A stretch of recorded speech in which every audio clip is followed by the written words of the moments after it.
नमः ओं विष्णुपदाय कृष्णप्रेष्ठाय भूतले श्रीमते जयपताक स्वामिनिधे नाम्ने नमो आचार्यपदाय निधाय कृपपदायिने गौरगदामदाय नगरग्रामधारिणे नमः ओं विष्णुपदाय कृष्णप्रेष्ठाय भूतले श्रीमते भक्तिवेदांत स्वामिनिधे नाम्ने नमस्ते सारस्वते देवे गौरवाणी प्रचारिणे निर्विशेष शून्यवादी पाश्चात्य देशधारिणे जय श्री कृष्ण चैतन्य प्रभु नित्यानंद श्री अद्वैत गदाधर शिवासादि गौर भक्त वृंदा हरे कृष्णा कृष्णा कृष्णा हरे हरे हरे राम राम राम हरे हरे ஹரே கிருஷ்ணா. இன்னைக்கு பகவத்கீதை உன்னத அறிவு 4வது அத்தியாயம் 15வது ஸ்லோகம். ஓம் நமோ பகவதே வாசுதேவாய. His Divine Grace Bhaktivedanta Swami Srila Prabhupada ki jai. एवं ज्ञात्वा कृतं कर्म पूर्वैरपि मुमुक्षुभिः गुरु कर्मैव तस्मात् त्वं पूर्वै पूर्वतरं कृतम्. ஹரே கிருஷ்ணா. படிக்கிறீங்களா? நானே படிக்கட்டா? ஹரே கிருஷ்ணா. ஓகே, படிக்கிறாங்க. படிங்க மாதாஜி. முற்காலத்தில் விடுதலை பெற்ற ஆத்மாக்கள் எல்லாரும் என்னுடைய உன்னத இயற்கையை உணர்ந்த வண்ணம் செயல்பட்டனர். அவர்களது அடிச்சுவட்டை பின்பற்றி நீயும் உனது கடமைகளை செய்ய வேண்டும். பொருளுரை: இருவிதமான மனிதர்கள் உள்ளனர். ஒருவரது இதயம் அசுத்தமான பௌதிக விஷயங்களால் நிரம்பியுள்ளது. மற்றவர் பௌதிகத்திலிருந்து விடுபட்டு உள்ளார். கிருஷ்ண உணர்வு இவ்விரு மனிதருக்கும் நன்மையளிக்கும். களங்கமுற்றவர் கிருஷ்ண உணர்வின் வழிமுறையை ஏற்று பக்தி தொண்டின் ஒழுக்க நெறிகளை பின்பற்றி படிப்படியாக தூய்மையடையலாம். ஏற்கனவே களங்கங்களிலிருந்து தூய்மையடைந்தோர் தொடர்ந்து கிருஷ்ண உணர்வில் செயலாற்றுவதன் மூலம் மற்றவர்கள் அவர்களை பின்பற்றுவதற்கும் அதனால் பலனடைவதற்கும் உதவலாம். முட்டாள்களும் கிருஷ்ண உணர்விற்கு புதியவர்களும் கிருஷ்ண உணர்வின் ஞானத்தை பெறாமல் செயல்களிலிருந்து ஓய்வு பெற விரும்புகின்றனர். போர்க்களத்தின் செயல்களிலிருந்து ஓய்வு பெற விரும்பிய அர்ஜுனனின் விருப்பத்தை பகவான் ஏற்றுக்கொள்ளவில்லை. எவ்வாறு செயல்படுவது என்பதை மட்டுமே ஒருவன் அறிந்து கொள்ள வேண்டும். கிருஷ்ண உணர்வின் செயல்களிலிருந்து ஓய்வு பெற்று தனியே அமர்ந்து கிருஷ்ண உணர்வில் இருப்பது போன்று பாவனை செய்தல் கிருஷ்ணரின் திருப்திக்கான செயல்களில் ஈடுபடுவதை விட முக்கியத்துவம் குன்றியது ஆகும். முன்பே குறிப்பிடப்பட்ட சூரிய தேவன், விவஸ்வானை போன்ற பகவானின் முந்தைய சீடர்களின் அடிச்சுவட்டை பின்பற்றி கிருஷ்ண உணர்வில் செயலாற்றுமாறு அர்ஜுனன் இங்கு அறிவுறுத்தப்படுகிறான்.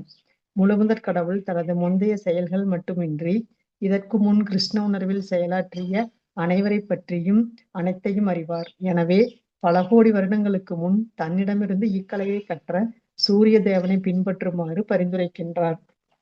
பகவான் கிருஷ்ணரால் நியமிக்கப்பட்ட கடமைகளை நிறைவேற்றுவதில் ஈடுபட்ட இத்தகு சீடர்கள் முக்தி பெற்றவர்களாக இங்கு குறிப்பிடப்படுகின்றனர். ஹரே கிருஷ்ண மாதாஜி. ஹரே கிருஷ்ணா. தேங்க்யூ மாதாஜி. சோ முற்காலத்தில் விடுதலை பெற்ற ஆத்மாக்கள் எல்லாம், அதாவது விடுதலை பெற்ற அப்படின்னா தூய பக்தர்களாகி உன்னத இயற்கையை பகவானுடைய லோகத்தை அடைந்தவர்களை பற்றி இங்க சொல்றாரு. அவர்கள் அடிச்சுவற்றி பின்பற்றி இப்ப 12 மகாஜனங்களே நம்மளுக்கு பகவான் சொல்றார் பாகவதத்துல. ஸ்வயம்பூ நாரத சம்போ குமார கபிலோ மனோகு பிரகலாதோ பீஸ்மோ ஜனகோ பலிர் வையாகிர் வையம் அப்படின்னு. சோ அவர்களது அடிச்சுவற்றை நம்ம கற்பனைக்கு ஏத்த மாதிரி நம்ம பண்ணக்கூடாது. சோ ஏன்னா 2 விதமான மனிதர்கள் இருக்காங்க. ஒருத்தரோட இதயம் பௌதிக சிந்தனைகளால் நிரம்பி இருக்கு. இன்னொருத்தர் பௌதிக சிந்தனைகள்ல இருந்து விடுபட்டவர்கள், முக்தி பெற்ற ஆத்மாக்கள். அப்ப கிருஷ்ண உணர்வுங்கிறது இவ்விரு மனிதருக்கும் நன்மை அளிக்கும். ஏன்னா முக்திக்கு அப்புறம் நம்மளுக்கு நிறைய ரெஸ்பான்சிபிலிட்டி இருக்குன்னு பார்த்தோம். அதாவது பகவானுக்கு பக்தி சேவை, உன்னத பக்தி தொண்டு புரியுறது. அப்ப 2 பேருமே கிருஷ்ண உணர்வை ஏற்றுக்கொள்ள வேண்டும். இப்ப களங்கமுற்றவர் கிருஷ்ண உணர்வின் வழிமுறையை ஏற்று பக்தி தொண்டின் ஒழுக்க நெறிகளை பின்பற்றி படிப்படியாக தூய்மை அடையலாம். கிராஜுவலா. ஏன்னா 10 ஸ்டெப்பை ஒட்டுக்கா தாண்டுங்கன்னா முடியாது.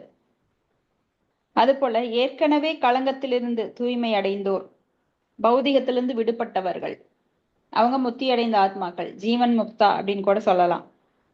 அவங்க கிருஷ்ண உணர்வில் செயலாற்றுவதன் மூலமாக மற்றவர்களையும் அதை பின்பற்ற செய்வதன் மூலமாகவும் எல்லாருக்கும் உதவலாம். இப்ப முட்டாள்களும் கிருஷ்ண உணர்வுக்கு புதியவர்களும் கிருஷ்ண உணர்வின் ஞானத்தை பெறாமல் செயலிலிருந்து ஓய்வு பெற விரும்பக்கூடாது. எப்படின்னா எல்லாத்தையும் நான் விடுத்துடுறேன், எனக்கு வீடு வேண்டாம், மனைவி வேண்டாம், மக்கள் வேண்டாம், எதுவுமே வேண்டாம், துணி கூட வேண்டாம், ஒட்டு துணி இருந்தா போறோம், கோவணம் மட்டும் கட்டிட்டு போறேன் அப்படின்னு சொல்றவங்க கிருஷ்ண உணர்வை பெறாமல், அந்த ஞானத்தை பெறாமல் ஓய்வு பெறக்கூடாது. அப்போ அர்ஜுனன் கூட இப்ப அதைத்தான் சொல்றாரு, நான் சந்நியாசம் எடுத்துக்கிறேன் அப்படின்னு. வெறுமனவே சந்நியாசம் எப்படி எடுத்து போனாக்க மனம் மறுபடியும் அலைப்பாயும், மறுபடியும் கொண்டு பழைய இதுலயே தள்ளிரும். அப்போ மனதை அடக்கணும். அப்படி அடக்கணும்னா கிருஷ்ண உணர்வு ஒண்ணுனாலதான் முடியும். அப்ப கிருஷ்ண உணர்வில் இருப்பதை போல பாவனை செய்தல், கிருஷ்ணரின் திருப்திக்கான செயல்களில் ஈடுபடுவதை விட முக்கியத்துவம் குன்றியது. பாவனை செய்யறதா, சன்னியாசம் எடுத்துட்டேன்னு பாவனை செய்யறத விட கிருஷ்ணரின் திருப்திக்கான செயல்களில் ஈடுபடுறது ரொம்ப முக்கியத்துவம் குன்றியது. அப்ப அது அவ்வளவு முக்கியத்துவம் கிடையாது, எல்லாத்தையும் விடுத்துட்டு நான் சன்னியாசம் போறேங்கிறது. அப்போ சூரிய தேவன், விவஸ்வானை போன்ற பகவானின் முந்தைய சீடர்கள் அடிச்சுவற்றை பின்பற்றி கிருஷ்ண உணர்வில் செயலாற்றுமாறு அர்ஜுனனுக்கு சொல்லப்படுது. ஏன்னா சூரிய தேவன் தன் கடமையை செய்யறாரு. கடமை இல்லாம நான் போயிடுறேன், எல்லாத்தையும் விட்டுட்டு நான் போயிடுறேன் சன்னியாசம் எடுத்துட்டு அப்படின்னா அதுக்கு கிருஷ்ணர் ஒத்துக்கல. கடமையை செய், கடமையை செய்து கொண்டே கிருஷ்ண உணர்வை எடுத்துக்கொள் அப்படிங்கிறார். நிறைய பேர் நான் வீட்டை விட்டு போறேன், சன்னியாசம் போறேன்பாங்க. அது எதனாலன்னா நிறைய பேருக்கு பிரச்சனை இருக்கும், வீட்டுக்குள்ள மனைவி கிட்ட சண்டை இருக்கும், பிசினஸ்ல லாஸ் இருக்கும், அவங்க எல்லாம் ஓடி போய் சன்னியாசம் எடுத்துருவாங்க. அதுக்கு பேர் சன்னியாசம் கிடையாது, விரக்தி. விரக்தி மனப்பான்மையில ஏதாவது ஒன்று பைத்தியகாரம் சர்மா செய்யறது. இப்ப முழுமுதற் கடவுள் தனது முந்தைய செயல்கள் மட்டுமன்றி இதற்கு முன் கிருஷ்ண உணர்வில் செயலாற்றிய அனைவரை பற்றியும் அனைத்தையும் அறிவார். எனவே பல கோடி வருடங்களுக்கு முன்னாண்ட இந்த கலையை சூரிய தேவனுக்கு பரிந்துரைக்கிறார். சோ அவங்கள பின்பற்றி நாமளும் கிருஷ்ண உணர்வை எடுத்துக்கொள்ள வேண்டும் அப்படிங்கிறார்.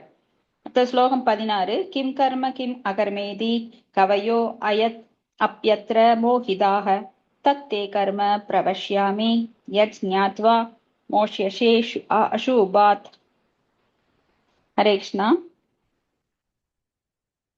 படிக்கிறீங்களா?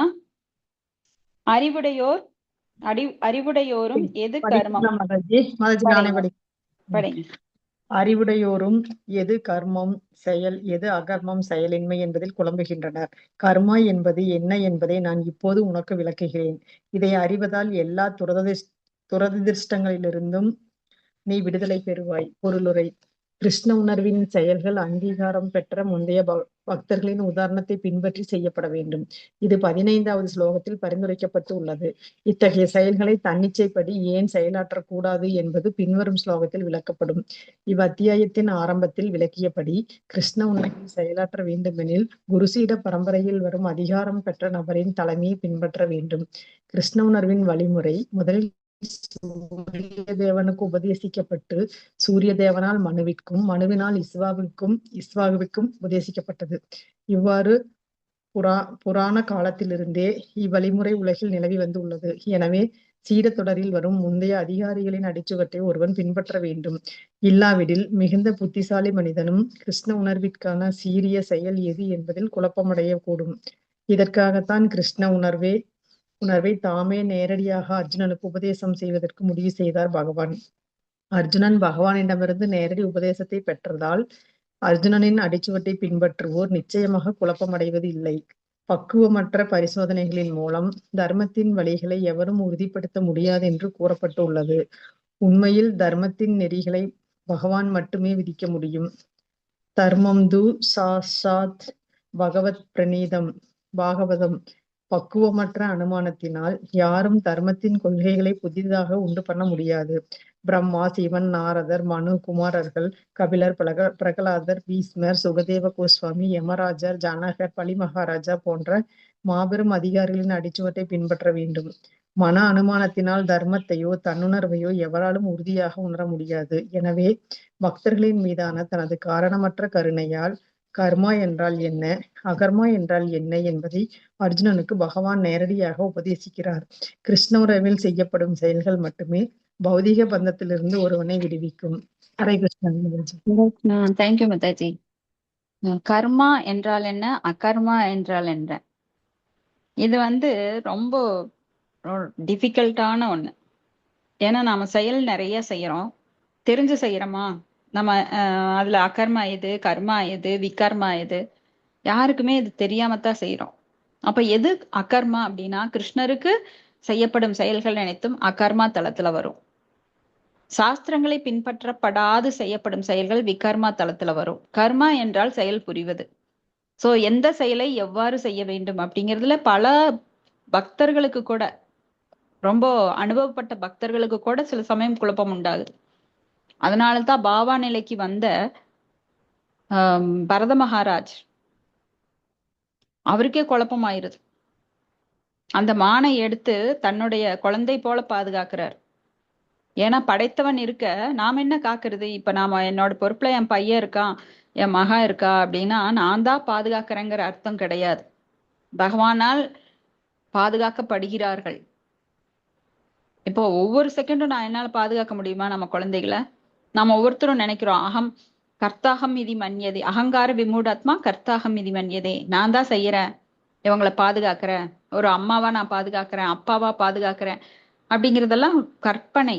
உண்மையில எல்லோரையும் பாதுகாப்பவர் ஒரே ஒருவர் தான், அவர்தான் பகவான் கிருஷ்ணர்.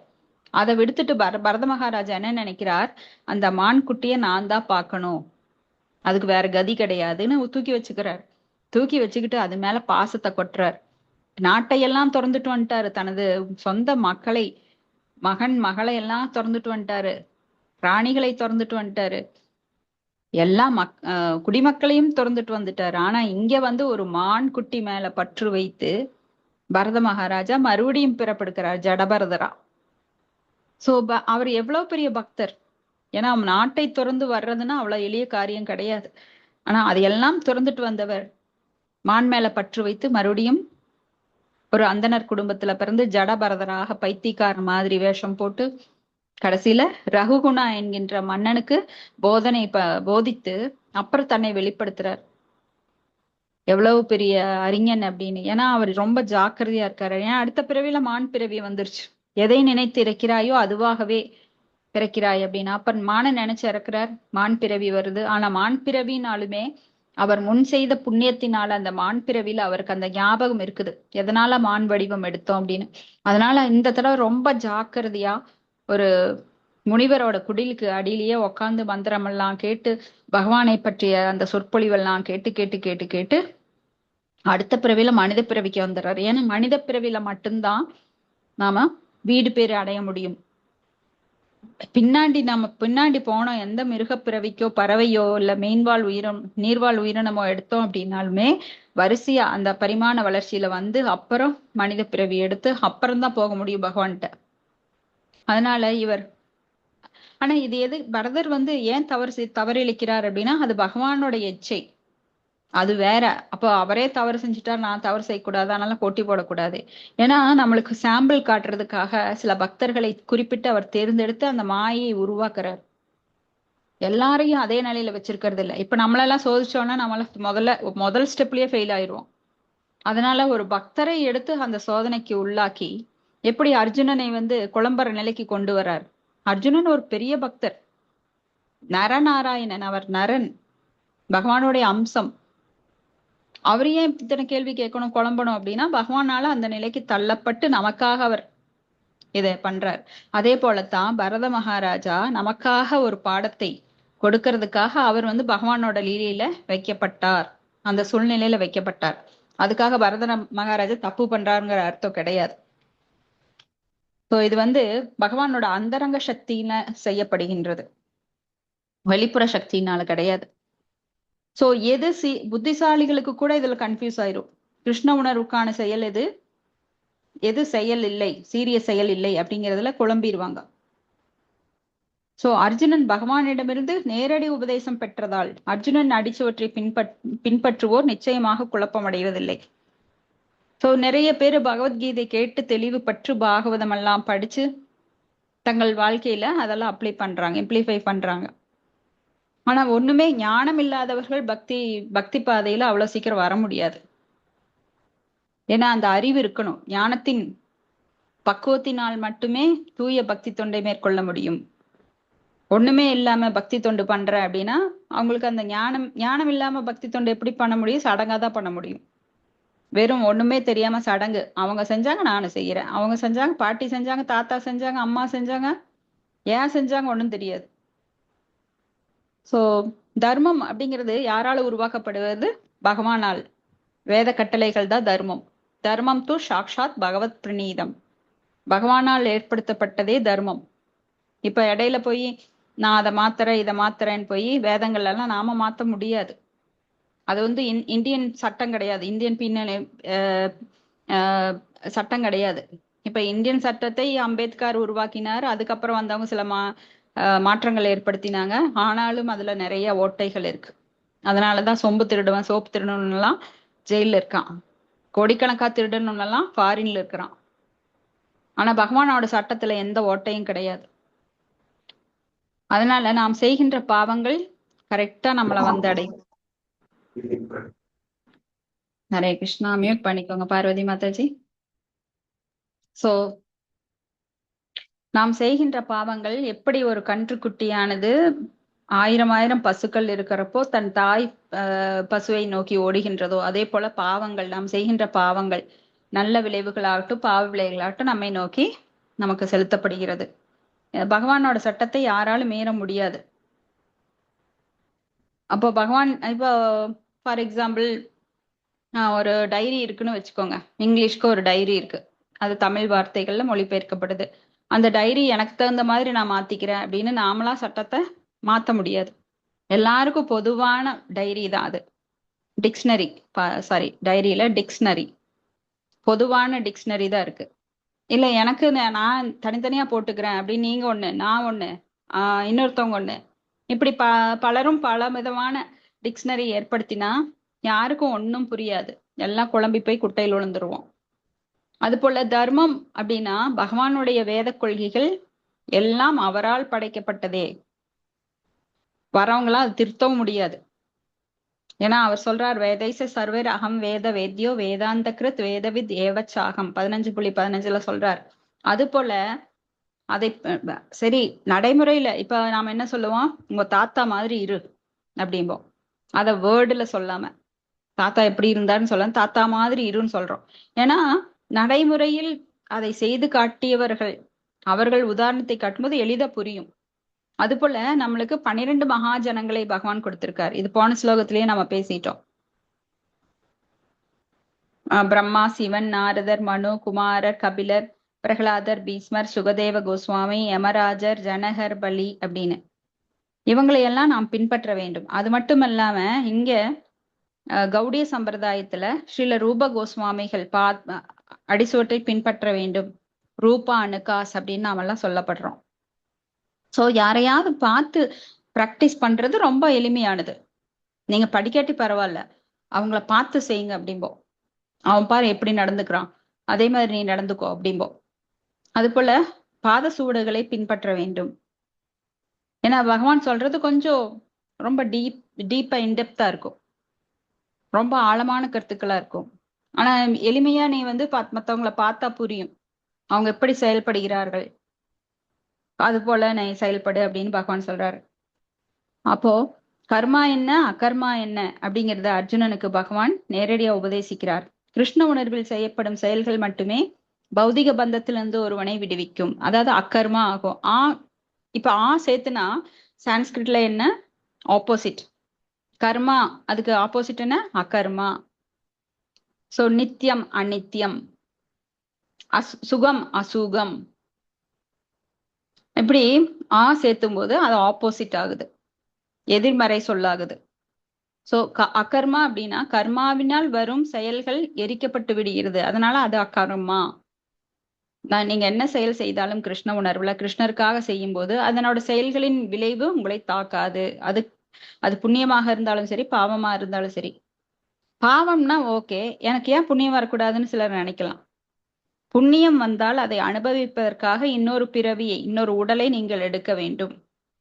அந்த உடலை எடுக்கும்போது கண்டிப்பா தவறுதலும் செய்ய வேண்டும். ஏன்னா தவறு செய்யாம எந்த மனிதனாலும் இருக்க முடியாது. 4 குறைபாடுகள்.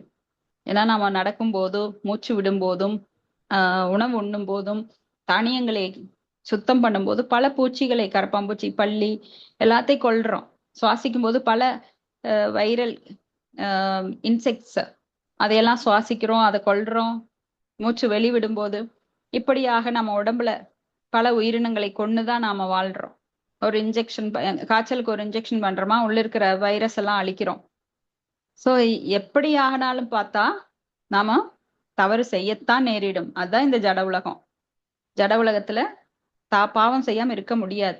தெரிஞ்சோ தெரியாமலோ நாம பேசுறோம். நம்ம பேசும் வார்த்தைகள் அடுத்தவங்களுக்கு நல்லதா படும். நம்மளுக்கு, நான் கேஷுவலா பேசினேன், ஆனா அடுத்தவங்க மனசு நோகடிக்கிறோம். தெரிஞ்சோ தெரியாமலோ அவங்க நோகும்போது அது நம்மளுக்கே தெரியாம அது ஒரு பாவம், மானசீக பாவம். இப்படி நிறைய நாம செய்ய வேண்டி வரும். சோ உடல் எடுத்தாக்க அது பிரச்சனை தான் எப்பவுமே. அடுத்த ஸ்லோகம் 17. கர்மணோ ஹியபி போக்தவ்யம் போக்தவ்யம் ச விகர்மணः அகர்மணச்ச போக்தவ்யம் கஹனோ கர்மணோ கதிஹி. படிக்கிறேன் ஹரே மாதாஜி. படிங்க படிக்கட்டுங்களா? படிக்கிறீங்களா? படிக்கிறேன். மாதாஜி படிக்கிறீங்களா? படிக்கிட்டீங்களா? நான் படிக்கிறேன் மாதிரி. செயலின் நுணுக்கங்களை உணர்வது மிக கடினம். எனவே கர்மா செயல் என்பது என்ன, விகர்மா தடை செய்யப்பட்ட செயல் என்பது என்ன, அகர்மா செயலின்மை என்பது என்ன என்பதை தெளிவாக அறிந்து கொள்ள வேண்டும். பௌதீக பந்தத்திலிருந்து விடுபடுவதற்கான உண்மையான ஆர்வம் ஒருவிடம் இருந்தால் கர்மா, அகர்மா மற்றும் விகர்மா என்பவற்றை வேறுபட்டை அவன் தெளிவாக உணர வேண்டும். இது மிகவும் கடினமான விஷயம் என்பதால் கர்மா, அகர்மா மற்றும் விகர்மா ஆய்ந்து அறிவதில் ஒருவன் முழு முனைப்புடன் தன்னை ஈடுபடுத்திக் கொள்ள வேண்டும். கிருஷ்ணுணர்வின் குணங்களுக்கேற்ப அதன் செயல்களையும் அறிந்து கொள்ள தனக்கும் கடவுளுக்கும் உள்ள உறவினை அறிய வேண்டும். அதாவது ஒவ்வொரு உயிர்வாளியும் இறைவனின் நித்திய சேவகன் என்பதையும் அனைவரும் கிருஷ்ண உணர்வில் செயலாற்ற வேண்டியவர்கள் என்பதையும் அறிவுடையோன் தெளிவாக அறிவான். பகவத்கீதையில் ஒருவன் இந்த முடிவை நோக்கியே தம்மை அழைத்து செல்கிறது. இந்த முடிவிற்கும் இதனை சார்ந்த செயல்களுக்கும் எதிரான எல்லா முடிவுகளுக்கும் விகர்மாக்கள் அல்லது தடை செய்யப்பட்ட செயல்களாகும். இவற்றையெல்லாம் புரிந்து கொள்ள ஒருவன் கிருஷ்ண உணர்வின் அதிகாரிகளோடு தொடர்பு கொண்டு அவர்களிடமிருந்து ரகசியத்தை அறிய வேண்டும். இவ்வாறு அறிவது பகவானிடமிருந்து நேரடியாக கற்பதை போன்றதாகும். இல்லாவிடில் மிக சிறந்த அறிவாளியும் குழப்பமடைவான். ஹரே கிருஷ்ண மாதாஜி. கிருஷ்ணா, தேங்க்யூ மாதாஜி. சோ செயல்களின் நுணுக்கங்களை உணர்வது மிக கடினம். நாம செயல் செய்யறோம், எத்தனையோ செயல்கள் செய்யறோம், ஆனா நுணுக்கமா செய்யறோமா கேட்டா கிடையாது. ஏதோ நம்ம டெய்லி அன்றாட ரொட்டீன் அப்படியே செஞ்சுட்டே போயிட்டே இருப்போம். ஆனா அதுல எது செயல், எது செயலின்மை, அகர்மா என்ன, கர்மா என்ன, தடை செய்யப்பட்ட செயல் எது அப்படின்னு நாம யோசிச்சே பார்க்க மாட்டோம். அதான் நுணுக்கம். நுணுக்கம் அப்படின்னா மிக நுண்மையானது. சோ பௌதிக பந்தத்திலிருந்து விடுபடுவதற்கான ஆர்வம் ஒருவர்கிட்ட இருந்தா மட்டுமே கர்மா என்ன, அகர்மா என்ன, விகர்மா என்ன, இதையெல்லாம் தெளிவா தெரிஞ்சுக்க முடியும். பௌதிக பந்தத்திலிருந்து விடுபட ஆர்வம் இல்லாதவங்க இதெல்லாம் கேட்கவும் மாட்டாங்க, அதை பத்தி அவங்களுக்கு கவலையும் கிடையாது. அப்போ இது ஒவ்வொருவரும் தெரிந்து கொள்ள வேண்டிய மிக மிக முக்கியமான விஷயம். இந்த ஸ்லோகம் ரொம்ப இம்பார்ட்டன்ட். கர்மணோ ஹியபி போக்தவ்யம் போக்தவ்யம் ச விகர்மண கர்மணச்ச போக்தவ்யம் கஹனோ கர்மணா கதிஹி. ஏன்னா கிருஷ்ண உணர்வை எடுத்துக்கிட்டவங்க கிருஷ்ணருக்கும் தனக்கும் இல்ல உறவு என்ன, நான் நித்தியமான சேவகன், பகவான் தான் அனைத்தையும் அனுபவிப்பவர், அவர்தான் அனுபவிப்பாளர், அவர்தான் என்னோட எஜமான் அப்படிங்கிறது தெளிவா தெரிஞ்சு அந்த முடிவை நோக்கியே, கிருஷ்ண உணர்வை நோக்கி அதை கொண்டுதான் இந்த பகவத்கீதை நம்ம அழைத்து செல்கிறது. அப்ப இந்த முடிவிற்கும் இதனை சார்ந்த செயலுக்கும் எதிராக எல்லா முடிவுகளும் விகர்மா. அதாவது பகவத்கீதை எதிராக செயல்படுறது. வேதத்தின் சாரம் தான் பகவத்கீதை. 108 உபனிஷங்கள்ல ஒன்று கீதா உபனிஷம். சோ பகவத்கீதை நம்மளுக்கு தூய வழியை காண்பிக்கின்றது. எப்படின்னா கிருஷ்ண உணர்வில் செயல்பட வேண்டும் என்பதுதான். அப்போ கிருஷ்ண உணர்வில் செயல்பட வேதங்கள் காட்டும் வழியை பின்பற்றினால் அது நம்மளுக்கு நன்மை தரும். ஆனா வேதங்கள் சொல்லாத இதெல்லாம் நாம செஞ்சோம் அப்படின்னா அது விக்கர்மா. வேதங்களுக்கு எதிராக செயல்படுவது விக்கர்மா. கர்மா அப்படின்னா செயல். அப்ப கிருஷ்ண உணர்வில் செயல்படுவது அகர்மா. அதாவது கர்மா அப்படின்னா செயல், அந்த செயல்னால வர விளைவுகளை அந்த கிருஷ்ண உணர்வு என்ன பண்ணுதுன்னா எரித்து விடுகிறது. அப்போ நாம செயலின்மை என்பதற்கு ஈக்குவலா நாம செயல் செய்தாலும் செயலின்மை என்பதற்கு ஈக்குவலா நாம செயல்படுகிறோம். இது கொஞ்சம் குழப்பமா இருக்கும். செயல் புரிகிறோம், ஆனா என்னடா செயலின்மைன்னு சொல்றாங்க.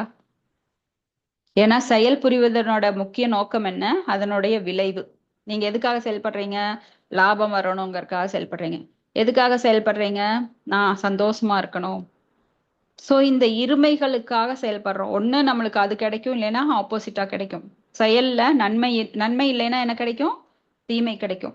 லாபம் இல்லைன்னா என்ன கிடைக்கும்? நஷ்டம் கிடைக்கும். ஆனா ரெண்டுமே வேண்டாம் உனக்கு. நீ எப்பொழுதும் என்னை கருத்தில் கொண்டு என்னிடமே எனக்காக செயல் புரி. அப்போ எல்லாமே கிருஷ்ணா அர்ப்பணம். நல்லதோ கெட்டதோ, லாபமோ நஷ்டமோ, நன்மையோ தீமையோ, எல்லாமே கிருஷ்ணா எடுத்துக்கிறார்.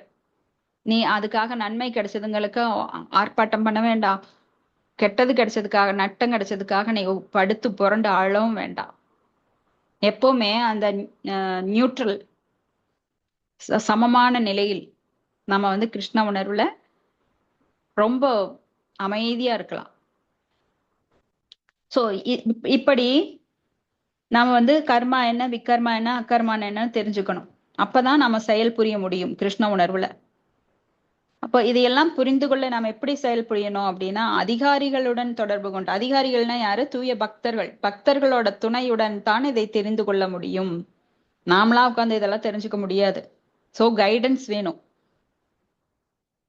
ஒரு தூய பக்தருடைய அதிகாரி அவர்களுடைய தொடர்பின் மூலமாக இந்த ரகசியத்தை அறிந்து கொள்ள வேண்டும். இவ்வாறு அறிவது பகவானிடமிருந்து நேரடியாக கற்பதை போன்றது.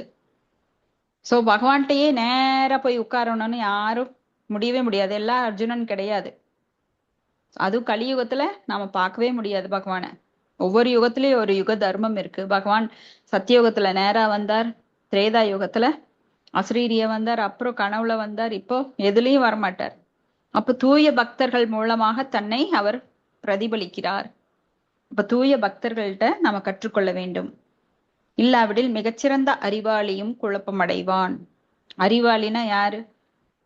ஈவன் பக்தர்கள் கூட, சிவபெருமான் பிரம்மா கூட குழப்பம் அடைகிறாங்க. பிரம்மா நம் பித்தாமகர், ஜீவராசிகளில் முதல் ஜீவராசி அவர். அவருக்கே குழப்பம் உண்டாகுது. இது யாரு இந்த மாடு மேய்க்கிற பையன் இத்தனை வித்த பண்றான், இவனை பார் என்ன பண்றேன்னு சொல்லி பசுக்களையும் அந்த கன்றுக்குட்டிகளையும் கோபர்களையும் எல்லாம் திருடிட்டு போய் வச்சுட்டார். ஏன்னா பிரம்மாக்கே குழப்பம். அவங்கனாலேயே கண்டுபிடிக்க முடியல பகவான் யாருன்னு. சோ பாகவத்துல முதல் ஸ்லோகத்துல சொல்லப்பட்டிருக்கு, முயந்தி யத் சூரையக. சூரையக அப்படின்னா தேவர்கள் கூட குழப்பம் அடைகிறார்கள். பெரிய பெரிய தேவர்கள், சிவபெருமான் கூட குழப்பம் அடைவார். சில சமயம் மோகினி அவதாரத்துல குழப்பம் அடைஞ்சிட்டார். சோ எல்லாருமே முக்குணங்கள்ல இருக்கிறதுனால பகவானை பற்றி முழுமையாக அறிந்தவர் யாரும் கிடையாது. பகவானே அவரை பற்றி முழுமையா அறியலைன்னா அப்ப நாமளே எப்படி அறிய முடியும்? ஏன்னா அவரது சக்திகள் பராசை சக்தி விரைவு சுயதே அப்படின்னு ரொம்ப மிகப்பெரிய பெரிய பெரிய சக்திகள், அளவிலடங்காத சக்திகளை அவர் கொண்டுள்ளார். அவரை யாராலையும் அளவிட முடியாது. அடுத்த ஸ்லோகம் 18. கர்மண்ய கர்மய பஷ்யேத் அகர்மணி ச கர்மயः ச புத்திமான் மனுஷேஷு ஷ யுக்த கிருஷ்ண கர்ம கிருத். ஹரே கிருஷ்ணா. படிங்க மாதாஜி. சாந்தி மாதாஜி. படிக்கிறேன் மாதாஜி. படிங்க. கர்மத்தில் அகர்மத்தையும் அகர்மத்தில் கர்மத்தையும் காண்பவனே மனிதரில் அறிவுடையவன் ஆகிறான். எல்லாவித செயல்களின் ஈடுபட்டிருந்தாலும் அவன் உன்னத நிலையில் நிலை பெற்றுள்ளான். பொருளுரை: கிருஷ்ண உணர்வில் செயல்படுபவன் இயற்கையாகவே கர்ம பந்தத்திலிருந்து விடுபட்டு உள்ளான். அவனுடைய செயல்கள் அனைத்தும் கிருஷ்ணருக்காகவே செய்யப்படுகின்றன. எனவே அவன் செயல்களின் பலன்களால் இன்புறுவதோ துன்புறுவதோ இல்லை. இதனால் அவன் கிருஷ்ணருக்காக எல்லாவித செயல்களில் ஈடுபட்டிருந்தாலும் மனித சமுதாயத்தில் புத்திசாலியாக கருதப்படுகிறான். அகர்மம் என்றால் விளைவுகளை கொடுக்காத செயல்கள் என்று பொருள். பலநோக்கு செயல்கள் தன்னுணர்வு பாதையில் தடைக்கற்களாக இருக்கும் என்ற பயத்தால் அருவவாதி எல்லா செயல்களையும் அறவே கைவிடுகின்றான். ஆனால் பரமபுருஷ பகவானின் நித்திய தொண்டன் என்னும் தனது நிலையை நன்றாக அறிந்த உருவவாதியோ தன்னை கிருஷ்ண உணர்வின் செயல்களில் ஈடுபடுத்திக் கொள்கிறான். அனைத்தும் கிருஷ்ணருக்காக செய்யப்படுவதால் இத்தகு தொண்டினை செய்வதில் அவனுக்கு திவ்யமான ஆனந்தம் கிடைக்கின்றது. இம்முறையில் ஈடுபட்டிருப்பவர்கள் சொந்த புலனுகர்ச்சியில் விருப்பமற்றவர்கள் என்று அறியப்படுகின்றனர். கிருஷ்ணரின் நித்திய தொண்டன் என்னும் உணர்வு செயலின் எல்லா விதமான விளைவுகளிலிருந்தும் ஒருவனை பாதிக்கப்படாமல் காக்கின்றது. ஹரே கிருஷ்ண மாதாஜி, நன்றி.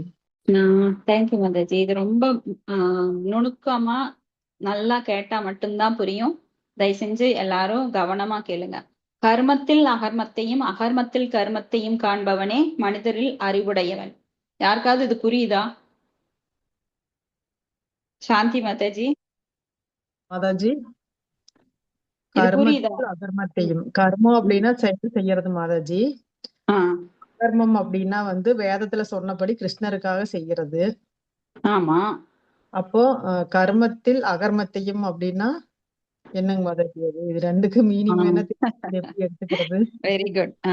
அதான் இப்ப கர்மத்தில் அகர்மத்தையும், அகர்மான என்ன? செயலின்மை. ம், ஆனா செயல் இல்லாம யாராவது இருக்க முடியுமா? முடியாதுங்க. அப்போ அகர்மான என்ன? செயலின் விளைவுகளை எரிப்பது. அப்போ நான் அப்பளையாவே சொன்னேன் இல்லையா ஒரு வார்த்தை, செயல் புரிந்தாலும் அது செயலின்மைக்கு ஒப்பாகும் அப்படின்னு. கிருஷ்ணருக்காக செய்யும் போது நம்ம செய்யற செயல்லையும் தவறுகள் எரிக்கப்படும் கிருஷ்ணரால, இல்லைங்களா மாதாஜி? தவறுகள் மட்டும் இல்ல மாதாஜி, செயல்களோட விளைவு பொதுவாவே நன்மை ஆ, தீமை நல்லது ஆ, கெட்டது எல்லாமே எரிக்கப்பட்டுரும். அததான் சரி. சொல்றேன். நாம எல்லாம் என்ன நினைப்போம்னா, பாவத்தை மட்டும் எடுத்துட்டு புண்ணியத்தை நான் வச்சுக்கிறேன், ம், என் பணம் என் பணம் உன் பணம் என் பணம்ங்கிற மாதிரி. ம். அப்படி இல்ல. புண்ணியத்தை மட்டும் நாம வச்சுக்க கூடாது. புண்ணியத்தை வச்சுக்கிட்டாலும் மறுபடியும் பிறந்தாலும் நாம என்ன பண்ணணும்? புண்ணியத்தை அனுபவிக்கிறதுக்காக ஒரு உடம்பு எடுக்கணும். அப்ப கண்டிப்பா பாவம் செய்தே ஆக வேண்டும். அப்ப புண்ணிய அதனால பாவம் ரெண்டுமே எரிக்கப்படுங்களா மாதாஜி? ஷோர் மாதாஜி, அதுதான் நல்லா புரிஞ்சுக்கோங்க. சரிங்க. இதோட சோ அகர்மா அப்படின்னா என்ன? நாம் செயல் செய்யாம இருக்க முடியாது.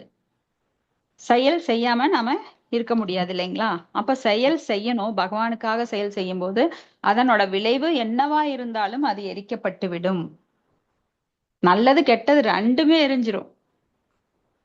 அப்ப அப்புறம் நான் நல்லா நல்ல என்ன மாதாஜி? அப்புறம் நமக்கு அத கொஸ்டின் வருதுல்ல இந்த இடத்துல. ஏனுங்க நல்லது? கிருஷ்ணருக்காக செய்யும் போது ம் நம்ம நல்லது கெட்டது ரெண்டுமே எரிக்கப்படும்னு சொல்றீங்கல்ல. ஆமா நன்மை தீமை இரண்டுமே எரிக்கப்படும் சொல்றீங்க. ஆமா. நம்ம கிருஷ்ணருக்காக செய்யும்போது தீமை மட்டும்தான் எரிக்கப்படணும் மாதாஜி. நன்மை நமக்கு இருக்கணும் இல்லையா? அதுதான் வேண்டாம். நன்மை இருந்தா நீங்க அதை அனுபவிக்கிறதுக்கு ஒரு உடல் எடுக்கணும்ல. ஓ, அதனால ரெண்டு வேண்டாம். ம். பகவான்கிட்ட போயிடும். அப்ப பிறவாமை வேண்டாமா உங்களுக்கு? சரிங்க மாதாஜி, புரிஞ்சுதுங்க. ம். பிறவாமை வேண்டாம் அப்படின்னா நீங்க நல்லது ரெண்டையும் கிருஷ்ணருக்கு அர்ப்பணிக்கணும். அப்ப இன்னொரு கேள்வி வரும் உங்ககிட்ட.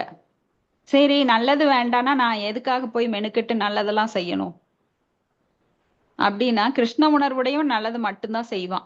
ஏன்னா சரிம்மா. கிருஷ்ண உணர்வுனா அதுதான், கெட்டது செய்ய மாட்டான். ஓகேங்களா? அப்ப இது இது இது சரிங்க. புத்திசாலித்தனமா நான் கேட்கறேன்னு நினைச்சிட்டு நிறைய பேர் கேட்பாங்க, அப்ப எதுக்கு நான் நல்லா செய்யணும் அப்படின்னு. அப்ப பகவானுடைய பக்தர்கள் எப்பொழுதுமே யஸ்யாதிர் பக்திர் பகவதி அகிஞ்சன சர்வே குணைஸ்தத்திர சமாசதே சூரா அப்படின்னு எல்லா நற்குணங்களும் மகத் குணா அவங்களுக்கு அடைஞ்சிரும். அவங்க கெட்டது செய்யவே மாட்டாங்க.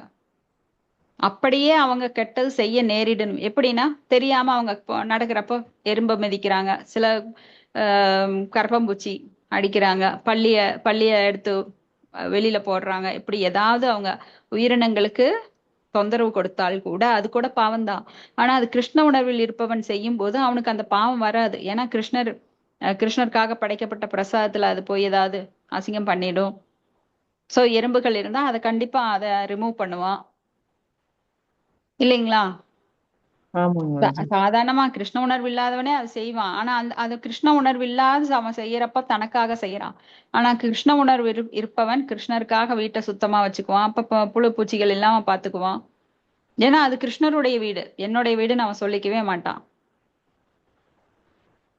அப்ப அகர்மத்தில் கர்மத்தையும்ங்கிறதுக்கு இதே மீனிங் தான் வருங்களா? ஆமாங்க. கர்மத்தில் அகர்மத்தையும், அகர்மத்தில் கர்மம் அகர்மம்னா என்ன?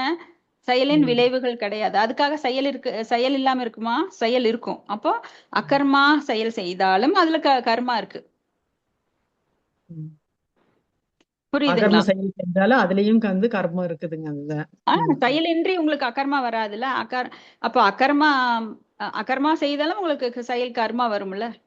ரெண்டுமே ஆமாங்க. ஒண்ணுதானே. நீங்க ரெண்டையும் மாத்தி போட்டாலும் நான் செயல் செய்யறேன் பகவானுக்காக, அதனால அது அகர்மா. ஆனா அது செயலின்மையோட பலனை தருது. ஓகேங்களா?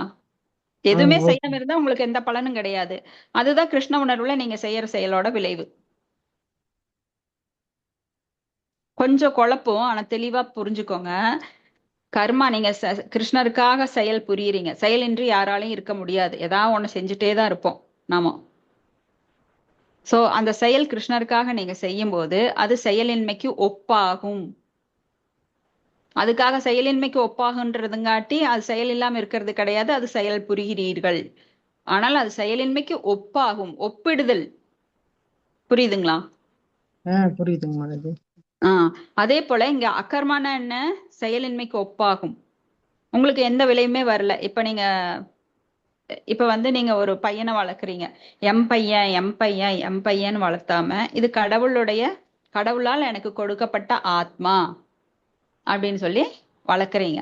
அப்ப அந்த பையன் வந்து உங்களுக்கு ஒரு கெட்டது செய்யறான். சோ நீங்க என்ன நினைக்கிறீங்க? கடவுளால் எனக்கு கொடுக்கப்பட்ட இந்த ஆத்மா எனக்கு வந்து ஏதோ ஒரு செயல் செய்யறான். ஆனா இது வந்து நான் அது கிருஷ்ணருக்கு அர்ப்பணிக்கிறேன், அது என்னை பாதிக்காது அப்படிங்கிற நிலையில நீங்க இருந்தீங்கன்னா அப்போ உங்களுக்கு எந்த விளைவும் கிடையாது. நல்லதும் கிடையாது, கெட்டதும் கிடையாது. அந்த பையன் உங்களுக்கு ஏதாவது நல்லது செஞ்சாலும் அதை நீங்க வந்து கிருஷ்ணருக்கு அர்ப்பணிக்கிறீங்க, கெட்டது செஞ்சாலும் கிருஷ்ணருக்கு அர்ப்பணிக்கிறீங்க. அதனால நீங்க பாதிக்கப்படுறது இல்ல, சந்தோஷமோ இல்ல, உங்களுக்கு துக்கமோ வர்றதில்ல. நம்ம ஏன்னா மனம் வந்து நீங்க பாதிக்கப்படாது. உங்க மனம் வந்து அந்த நான் என்கின்ற உணர்விலிருந்து விடுபட்டு இருக்கு, பற்றிலிருந்து விடுபட்டு இருக்கு. ஆமாங்க மாதாஜி. பற்றுதான் மெயினுங்க அது. அது எப்படி வரும் அந்த பற்று? என்னுடையது நினைக்கும் போது. ஆனா கிருஷ்ணருக்காக செய்யும் போது எல்லாம் கிருஷ்ணருக்கு விட்டுறீங்க இல்லையா? அப்ப அதனால அகர்மா தான் உங்களுக்கு வருது. அது இவ்வளவு வருஷமா கிருஷ்ணர் எல்லாத்துக்குமே என்னது என்னது நான் என் பையன் என் வீடு அப்படியே கொண்டு வந்துட்டாருல்லங்க மாதாஜி. அதுல இருந்து மாறதுங்கிறது பெரிய விஷயம். ஆமா, அதுக்கு தானே நாம இப்போ ஸ்டெப் பை ஸ்டெப்பா கொஞ்சம் கொஞ்சமா தானே மேல போக முடியும்.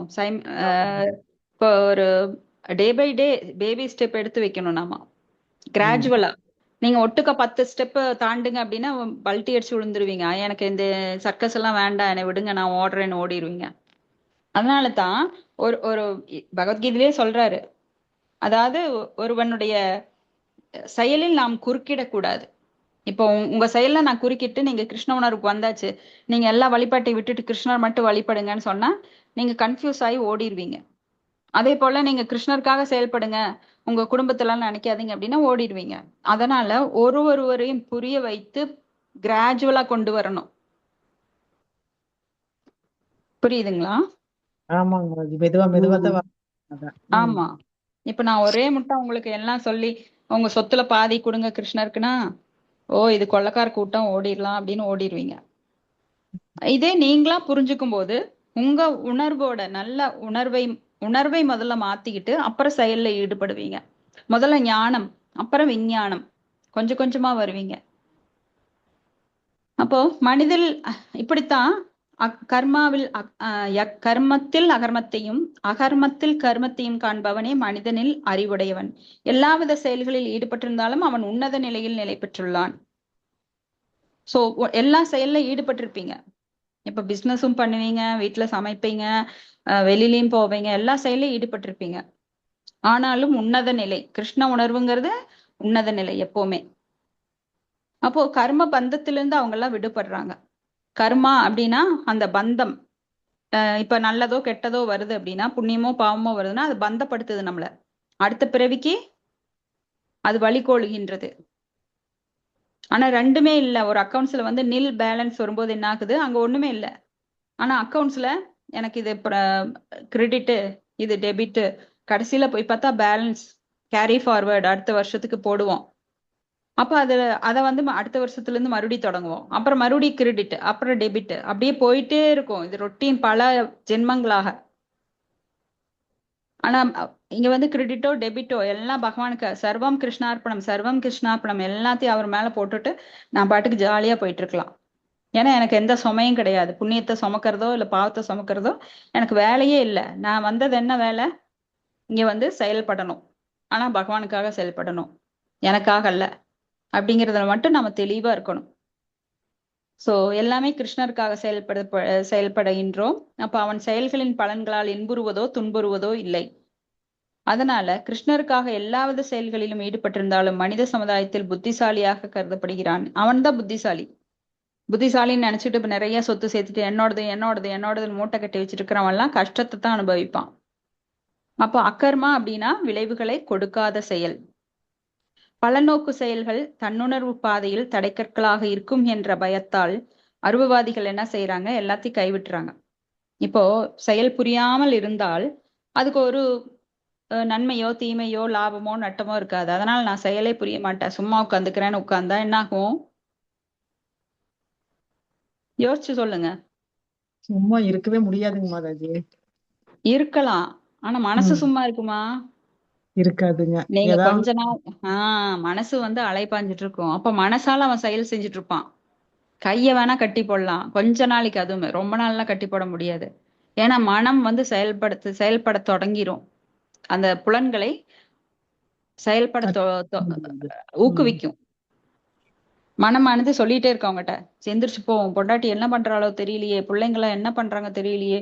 என்னதான் அவன் எல்லாத்தையும் விட்டுட்டு ஓடிட்டானாலும் கை கால்களை வச்சுட்டு ஒரு காட்டுல போய் மான் தோலையோ புலித்தோலையோ போட்டுட்டு கையில முத்திரை வச்சுக்கிட்டு ஆசனம் போட்டுட்டு உட்கார்ந்தாலுமே அவன் வெளிப்புற செயல்களை அடக்கலாம், ஆனா மனசை அடக்க முடியாது. அதனால தோத்து போயிடுவான், மறுபடியும் செயல் புரிய ஆரம்பிச்சிருவான். ஸோ ஏன் அவனுக்கு என்ன பயம்னா, நீ செயல் செஞ்சாதானே பாவமோ புண்ணியமோ வருது. சரி செயல் செஞ்சாம உட்கார்ந்துக்கலாம் அப்படின்னா கிருஷ்ண உணர்வு இல்லாம ஒருவன் கண்டிப்பா புலன்களை அடக்க முடியாது. அப்போ பரமபுருஷ பகவானின் நித்திய தொண்டன் எனும் தனது நிலையை நன்றாக அறிந்த உருவவாதி, அதாவது பகவானுக்கு உருவம் இருக்கிறத நம்புறவங்க, பகவானுக்கு சேவை செய்வதுதான் தனது நிலை அப்படிங்கறத புரிஞ்சு அந்த அந்த செயலையெல்லாம் பகவானுக்கு சேவையாக செய்கிறான். அதனால கிருஷ்ண உணர்வுல அவன் பிரசாதமா வச்சு சாப்பிட்றான், அவனுக்கு கர்மா வர்றதில்ல. சாப்பிட்றப்ப எல்லா பூச்சிகளையும் புழுவையும் கொன்ன பலனெல்லாம் அவன் எழுத்துக்கிறது கிடையாது, கிருஷ்ணருக்கே அர்ப்பணிச்சிடுறான். அப்போ எல்லா தொழிலையும் அவன் பகவானுக்காக பண்ணி அதுல ஒரு பங்கை பகவானுக்கு தந்துடுறான். அதுலயும் அவனுக்கு எந்த ஒரு லாபமோ நட்டமோ கிடையாது. நட்டமோ லாபமோ வந்தாலும் அது கிருஷ்ணருக்குரியதுன்னு நினைச்சுக்கிறான். எது வந்தாலும் அவரது செயல், அவர் என்னை ஆட்டுவிக்கிறார், நான் பொம்மலாட்ட கருவி அப்படின்னு என் தன்னையே ஒப்படைச்சிடுறான். அப்ப அவன் செயல் விளைவுகளால் அவன் வந்து கவலைப்படுறதோ இன்புறுவதோ கிடையாது. சோ இத்தகு தொண்டினை செய்வதில் அவனுக்கு திவ்யமான ஆனந்தம் கிடைக்குது. அதுக்கும் மேல நன்மையோ தீமையோ அதான் ஒரு பக்கம் இருக்கட்டும், அவனுக்கு எப்பவுமே ஆனந்தமா இருக்கிறான். ஏன்னா எந்த ஒரு இதுக்கும் அவன் பொறுப்பேத்துக்கிறது இல்ல. இப்போ குழந்தைகள்லாம் எப்படி இருக்காங்க? ஜாலியா இருப்பாங்க. பெரியவங்க எப்படி இருப்பாங்க? எப்ப பாரு கவலை அவங்களுக்கு. ஏன்னா அவங்களுக்கு ரெஸ்பான்சிபிலிட்டி இருக்கு. அது மாதிரி இந்த கிருஷ்ண உணர்வுல இருக்கிறவன் குழந்தை மாதிரி எல்லாம் அப்பா பாத்துக்குவாரு. சோ ஒரு குழந்தை எப்படி எப்போ ஆடிப்பாடி இன்பமா இருக்கும். குழந்தைகள்னாலே ஒரு முக மலர்ச்சியோட இருக்கும். அதுங்க துக்கமெல்லாம் கிடையாது, பெரிய பெரிய கவலைகள்லாம் கிடையாது. ஐயோ நாளைக்கு என்ன நடக்குமோ, இன்சூரன்ஸ் கிடைக்குமோ, நாளைக்கு உடம்பு சரியில்லாம போயிருமோ, நான் நாளைக்கு மரணம் அடைஞ்சிரும், எதுவும் கிடையாது. அதுக்கு பாட்டுக்கு ஜாலியா விளையாடும். ஏன்னா அவங்க அப்பா பாத்துக்குவாங்க, அம்மா பாத்துக்குவாங்க. அது போல கிருஷ்ண பக்தனுக்கு எந்த கவலையும் கிடையாது, எல்லாம் கிருஷ்ணர்கிட்ட ஒப்படைச்சிட்டான். அப்புறம் இந்த முறையினால் ஈடுபடுபவர்கள் சுய புலனின்பத்தில் விருப்பமற்றவர்கள் என அறியப்படுகிறார்கள். ஏன்னா அவனுக்குன்னு எதுவுமே, எல்லாம் கிருஷ்ணருடையது. சொத்தும் ஆகட்டும், என்னை சுற்றி இருக்கிற எல்லாம் ஆகட்டும், என்னோட மகன் மகள் யாரும் எல்லாம் கிருஷ்ணர் பார்த்துப்பாரு, எனக்கு என்ன கவலை. அப்ப கிருஷ்ணரின் நித்திய தொண்டன் எனும் உணர்வு செயலின் எல்லாவித விளைவுகளிலிருந்தும் ஒருவனை பாதிக்கப்படாமல் காக்கிறது. இந்த ஸ்லோகத்தை மறுபடியும் படிங்க. நாளைக்கு ஏதாவது சந்தேகம் இருந்தா கேளுங்க, ஏன்னா அது புரிஞ்ச மாதிரி இருக்கும். நீங்க வீட்டுல நல்லா தெளிவா படிச்சு மறுபடியும் இந்த ரெக்கார்டிங் கேளுங்க. உங்களுக்கு புரியலைன்னா நீங்க சந்தேகம் நாளைக்கு கேட்கலாம். இதை வந்து ரெக்கார்டிங் கேட்கறவங்க கூட, ஆன்லைன்ல கேட்கறவங்க கூட சந்தேகம் இருந்தா எனக்கு கொஷின் நீங்க கேட்கலாம். யூடியூப்லயே நீங்க கொஸ்டின் கேட்கலாம். ஹரே கிருஷ்ணா. இதோட முடிச்சுக்கலாம். யாருக்காவது கருத்துக்கள் எல்லாம் சந்தேகம் இருக்குங்களா?